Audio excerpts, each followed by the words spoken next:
Other students, I myself Mohammad Shuaib, sir, teacher of English subject. Today I am in a YouTube channel for the first time. Please, if you like it, please subscribe and like me well. I know that there are many students who have passed with the help of Mohammad Shuaib sir. I have come to YouTube channel to teach tens. Tens, you know that it is very important. Tense एक ऐसा part of grammar है जिसको जानकारी लेना अति आवश्यक है। Tense की जानकारी हो जाने के बाद आप लिखने में, पढ़ने में और समझने में आपको आसान हो जाता है।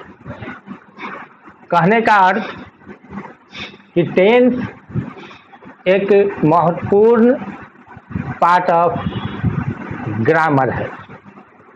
टेंस के लिए सबसे पहले हम लोग ये जानेंगे कि टेंस कितने प्रकार के होते हैं। टेंस एक्चुअली 3 प्रकार के होते हैं। There are three types of tense, यानी कि टेंस जो है 3 प्रकार के होते हैं और यही तीनों प्रकार के टेंस से हम लोग दैनिक जीवन में बोलना, पढ़ना और समझना सीखते हैं। आ जाइए कि टेंस जो है 3 प्रकार के हैं या there are 3 types of tense. तो पहला में आता है प्रेजेंट टेंस। प्रेजेंट के माने हुआ वर्तमान। अभी वर्तमान में हम क्या कर रहे हैं, क्या करता हूं, है ना, अभी जो हो रहा है इसको हम लोग प्रेजेंट टेंस में रखते हैं। दूसरा पास्ट टेंस। दूसरा आया पास्ट टेंस। पास्ट टेंस यानी ये हम लोग कब इसका यूज करते हैं, कब इसका इस्तेमाल करते हैं, तो बीती हुई बात को, जैसे ऐसा हुआ था, मैं खेल रहा था, वे लोग जा रहे थे, वह काम कर चुका था, बीती हुई बात को, इसको हम लोग पास्ट टेंस में यूज करते हैं। तीसरा है फ्यूचर टेंस, यानी कि भविष्य काल। ये हुआ जो होने वाला है, आज के बाद भविष्य में जो होने वाला है। जैसे रामू पटना जाएगा, रामू पटना जाएगा, यानी ये भविष्य की बात है कि वो रामू पटना कब जाएगा, कल जाएगा, परसों जाएगा, यानी भविष्य। ऐसा हुआ होगा, सीता वहां जा चुकी होगी, ये भविष्य की बात है। तो इसको हम लोग फ्यूचर टेंस में रखते हैं। अब आई बात कि प्रेजेंट टेंस में एक ही चीज नहीं है। प्रेजेंट टेंस में एक ही चीज नहीं है। जैसा कि अब हम लोग आगे बात करेंगे कि प्रेजेंट टेंस में कितनी बातें होती है। प्रेजेंट टेंस में कितनी बातें होती, यानी कि तीनों प्रकार के टेंस में एक ही प्रकार की बातें नहीं, बल्कि कई प्रकार की बातें। सपोज दैट हम प्रेजेंट टेंस की बात करते हैं, पहला टेंस प्रेजेंट टेंस, तो इसको हम लोग 4 ग्रुप में बांटते हैं। प्रेजेंट टेंस को कितने भाग में, 4 ग्रुप में। 4 ग्रुप में क्या क्या आता है, present indefinite tense, present indefinite tense, इसको सिंपल प्रेजेंट भी कहते हैं। सिंपल प्रेजेंट, सपोज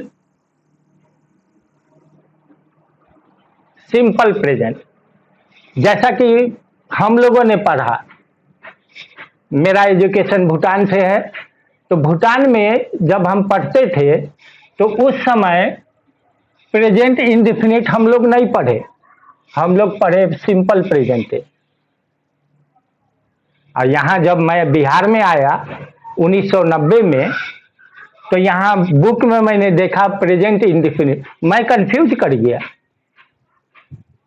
लेकिन बाद में मैंने जब इसकी रूल और स्ट्रक्चर जब मैंने देखा, तो बात तो वही हो रही है जो सिंपल प्रेजेंट टेंस के। तो इसलिए बच्चों घबराने की बात नहीं है, सिंपल प्रेजेंट टेंस कहिए या प्रेजेंट इंडेफिनिट कहिए, दोनों एक ही टेंस में आता है। तो कहीं पर आप सिंपल प्रेजेंट कोई पूछ दे कि सिंपल प्रेजेंट टेंस का पहचान क्या होता है, तो वहां पर कंफ्यूज नहीं करना है। सिंपल प्रेजेंट टेंस के मतलब प्रेजेंट इंडेफिनिट टेंस, दोनों एक ही बात है। अब रही बात कि प्रेजेंट इंडेफिनिट टेंस का हम लोग कह दिए, इसको पहचानेंगे कैसे? पहचान होना चाहिए ना। कोई सेंटेंस आपके सामने में बोल दिया, मैं आम खाता हूं, तो इसको आप कैसे पहचानिएगा कि कौन टेंस का है? तो बच्चों try to understand what is its identify. तो इसका जो है पहचान होता है कि समय कम है इसलिए मैं शॉर्ट में लिखता हूं, और हिंदी भी मेरी कमजोर है क्योंकि भूटान में हमने हिंदी पढ़ा ही नहीं, नेपाली पढ़े थे। तो नेपाली अल्फ़ाबेट और हिंदी अल्फ़ाबेट सेम होता है, जिसकी वजह से थोड़ी बहुत हिंदी हम लिख पढ़ लेते हैं। तो जिस हिंदी वाक्य के क्रिया के अंत में ता है, ती है, ते हैं, ता हूं रहे। जैसे एग्जाम्पल में देखिए, मैं आम खाता हूं, मैं आम खाता हूं। एक और एग्जाम्पल देख लीजिए, वह गाना गाता है, वह गाना गाता है। तो आपने क्रिया के अंत में क्या देखा? पहला वाला में ता हूं, दूसरा में आपने क्या देखा? ता है।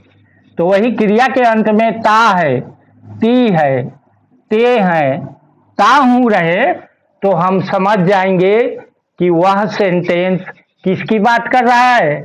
प्रेजेंट इंडेफिनिट टेंस का। तो हम जान गए कि मैं आम खाता हूं, हमने देखा कि क्रिया के अंत में ता हूं, तो हम समझ गए कि यह प्रेजेंट इंडेफिनिट टेंस का है। अब इसका ट्रांसलेशन हमें बनाना है, तो इसका रूल होता है, रूल या उसको स्ट्रक्चर कहिए। ये किस रूल से आप इसका ट्रांसलेशन बनाइएगा? तो सब्जेक्ट, ठीक है, शॉर्ट में लिख दिया सब्जेक्ट, वर्ब और ऑब्जेक्ट। सब्जेक्ट, वर्ब और ऑब्जेक्ट, इसी रूल पर आपको ट्रांसलेशन बनाना है। तब आपका सही होगा। अब आया बात की सब्जेक्ट, आखिर ये सब्जेक्ट होता क्या है? सब्जेक्ट होता क्या है? तो सब्जेक्ट के माने कर्ता, कर्ता के माने जो काम करने वाला है या जो काम कर रहा है या हम जिसके बारे में कहते हैं। सपोज दैट एग्जाम्पल नंबर 1 में देखिए, मैं आम खाता हूं। हम किसके बारे में बोल रहे हैं? हम किसके बारे में बोल रहे हैं? मैं, यानी हम अपने बारे में बोल रहे हैं, मैं। तो मैं हो गया सब्जेक्ट। दूसरा सेंटेंस है वह गाना गाता है। अब बताइए बच्चों, हम किसके बारे में बोल रहे हैं? तो यहां पर आपने देखा कि वह गाना गाता है। हम किसके बारे में बोल रहे हैं? किसी और व्यक्ति के बारे में, वह। तो ये वह हो गया सब्जेक्ट। बात समझे? सब्जेक्ट किसको कहा गया? उसके बाद है वर्ब, यानी पहला ट्रांसलेशन आप ले लीजिए, मैं आम खाता हूं। यानी हम किसके बारे में बोल रहे हैं? मैं। तो मैं का इंग्लिश क्या होता है? आई। मैं का इंग्लिश आई, एवरीबॉडी नोज, सब लोग जानते हैं। अब आया वर्ब। तो बेटा वर्ब जो है, वर्ब के माने हुआ क्रिया। वर्ब के माने क्या हुआ? क्रिया। और क्रिया का मतलब काम। मैं कौन सा काम कर रहा हूं? बताइए। मैं आम खाता हूं, तो मैं कौन सा काम कर रहा हूं? खाने का। वह गाना गाता है, वह कौन सा काम कर रहा है? गाने का। वह टहलता है, वह कौन सा काम कर रहा है? टहलने का। मैं गेंद खेलता हूं, मैं कौन सा काम कर रहा हूं? खेलने का। तो खेलना, पढ़ना, रोना, हंसना, जाना, आना, टहलना, ये सब क्या हुआ? वर्ब। ये सब वर्ब है। तो वर्ब जो है, यानी खाता हूं, तो खाने का इंग्लिश क्या होता है बेटा? ईट। खाने का इंग्लिश ईट। सब्जेक्ट हो गया, वर्ब हो गया। अब किसकी बारी आई? ऑब्जेक्ट का। अब ये ऑब्जेक्ट क्या है समझिएगा। ऑब्जेक्ट की what do you mean by object? तीसरा में क्या आया बेटा? ऑब्जेक्ट। तो हमें ऑब्जेक्ट का मीनिंग तो समझना होगा, तब ना हम ऑब्जेक्ट की जगह पर कुछ लिखेंगे। तो ऑब्जेक्ट मीन्स वह वर्ड, वह शब्द जिससे वाक्य मेरा पूरा हो जाए। अब हम कहते हैं मैं खाता हूं, मैं खाता हूं, तो ये अधूरा हो गया। और उसी में मैं कह दूंगा कि मैं आम खाता हूं, तो आप हमसे ये नहीं पूछिएगा कि सर क्या खाते हैं आप। तो आम शब्द क्या हो गया? ऑब्जेक्ट। आम शब्द क्या हो गया? ऑब्जेक्ट, जिससे मेरा वाक्य कंप्लीट हो जाता है। वह जाता है, वह जाता है, ये कंप्लीट हुआ? नहीं हुआ। वहां बहुत सा कंफ्यूजन है कि वह कहां जाता है, क्यों जाता है। तो उसी जगह अगर हम कह देंगे कि वह पटना जाता है, तो आप हमसे ये नहीं पूछिएगा कि वह कहां जाता है। तो पटना अगर हम यहां पर ऑब्जेक्ट के जगह पर लगाते हैं, तो आप का ऑब्जेक्ट कंप्लीट हो गया। तो यहां पर तो मेरा पहला वाला में क्या है? मैं आम खाता हूं, यानी आई ईट मैंगो, या ए मैंगो भी आप लगा सकते हैं, क्योंकि एक बार में आप एक ही आम ना खाइएगा, एक बार में 4 आम तो आप नहीं खाते हैं। तो इसलिए यहां पर ए लगा दिया मैंने, इसका माने ये हुआ कि मैं एक आम खाता हूं, मैं एक आम खाता हूं। तो ये मेरा ट्रांसलेशन कंप्लीट हो गया और ये सही हुआ। अगर इस रूल पर अगर आप नहीं बनाएंगे और ऐसा ही बना दीजिएगा कि मैं का इंग्लिश आई, आम का इंग्लिश मैंगो और खाना का ईट, ऐसे बनाइएगा आप, क्या ये सही होगा? नहीं, ये आपका ट्रांसलेशन गलत हो जाएगा। आपको बनाना है इसी रूल या इसी स्ट्रक्चर पर। तो यहां पर आप हो गया कि आई ईट ए मैंगो, सब्जेक्ट, उसके बाद वर्ब, उसके बाद object, subject plus verb plus object. इस पर आप बनाएंगे तो आपका ट्रांसलेशन सही हो जाएगा। अब आई बात कि दूसरा ट्रांसलेशन देखिए आप, इसमें आपको अंतर मिलेगा और वहां पर कंफ्यूजन पैदा हो जाएगा। क्या पैदा हुआ? रूल का हमारा वही है, रूल तो हमारा है subject plus verb plus object, इसी पर बनाना है। लेकिन वह गाना गाता है तो सब्जेक्ट मेरा हो गया ही, वर्ब मीन्स क्रिया, काम, वह कौन सा काम कर रहा है? गाने का। तो गाना का क्या हो जाएगा? सिंग। अब उसके बाद ऑब्जेक्ट, वह क्या गाता है? तो गाना। तो ही सिंग ए, एक बार में एक ही गाना गाएगा तो ए सॉन्ग। अब बताइए बच्चों, ये ट्रांसलेशन सही है? ही सिंग ए सॉन्ग नहीं है। कहिएगा कि सर आपने तो बोला था कि सब्जेक्ट वर्ब और ऑब्जेक्ट, तो सब्जेक्ट वर्ब और ऑब्जेक्ट हो गया, लेकिन क्या ये सही है? नहीं है सही। कहां पर गलत है? तो वर्ब में हम एस लगाएंगे, sings, he sings a song. अब मेरा ये सही हुआ। अब कहिएगा सर एस क्यों लगाए? पिछले वाला ट्रांसलेशन में तो ईट आप दिए, उसमें एस नहीं लगाए, इसमें एस क्यों लगा रहे हैं? तो बहुत बड़ी बात है छोटी, but it is a blunder. छोटी चीज है ब्लंडर। अब कहिएगा क्यों सर?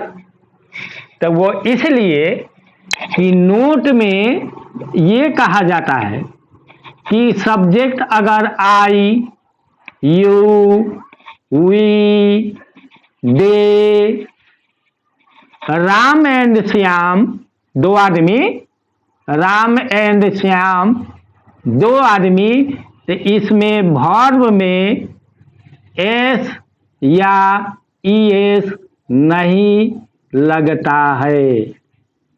बात समझ गए? तो पहला वाला ट्रांसलेशन मेरा क्या था? आई ईट ए मैंगो। आई देख रहे हैं, first person, second person plural, क्या थर्ड पर्सन प्लूरल, दे, उसमें वर्ब में एस या ईएस नहीं लगाना है, इसलिए मैंने ईट में एस नहीं लगाया। और बाद बाकी सब third person singular, he, she, it, या नाम कोई रहे, राम, सीता, गीता, ये सब थर्ड पर्सन सिंगुलर है। तो थर्ड पर्सन सिंगुलर में वर्ब के अंत में एस या ईएस लगाया जाता है। सपोज दैट वर्ब आपका गो रहता तो इसमें ईएस लगाते, गोज। अब इसमें भी प्रॉब्लम है कि सर किसी में एस और किसी में ईएस। अब तो किस में एस लगेगा, किस में ईएस लगेगा?